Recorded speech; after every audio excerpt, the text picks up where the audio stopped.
கேரள மாநிலம் திருச்சூர் மாவட்டத்திற்கு உட்பட்ட பாளையூர் பகுதியில் நரி தாக்கியதில் ஒரு பெண், தமிழக தொழிலாளி உட்பட 6 பேர் காயமடைந்த சம்பவம் அதிர்ச்சியை ஏற்படுத்தியுள்ளது. கூடுதல் விவரங்களோடு இணைகிறார் நமது செய்தியாளர் பிரசாத். வணக்கம் பிரசாத். தற்போது காயமடைந்தவர்களின் உடல்நிலை எவ்வாறாக இருக்கிறது?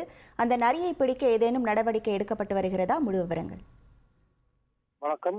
திருச்சூர் மாவட்டத்துக்கு உட்பட்ட பாளையூர் பகுதியில் ஏற்கனவே தெருநாய் தொல்லை அதிகமாக காணப்பட்டது.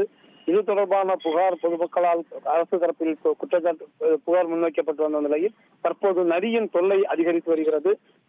நரி அந்த பகுதியைச் சேர்ந்த ஒரு பெண் ஒருவரையும் அதே போன்று தமிழகத்தைச் சேர்ந்த தொழிலாளி ஒருவரையும் கடித்ததோடு அந்த பகுதியைச் சேர்ந்த மொத்தம் 6 பேரை கடித்துள்ளது.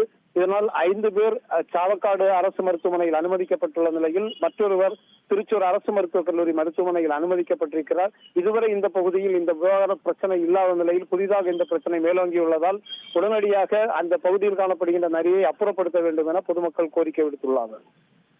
உங்கள் விவரங்களுக்கு நன்றி பிரசாத்.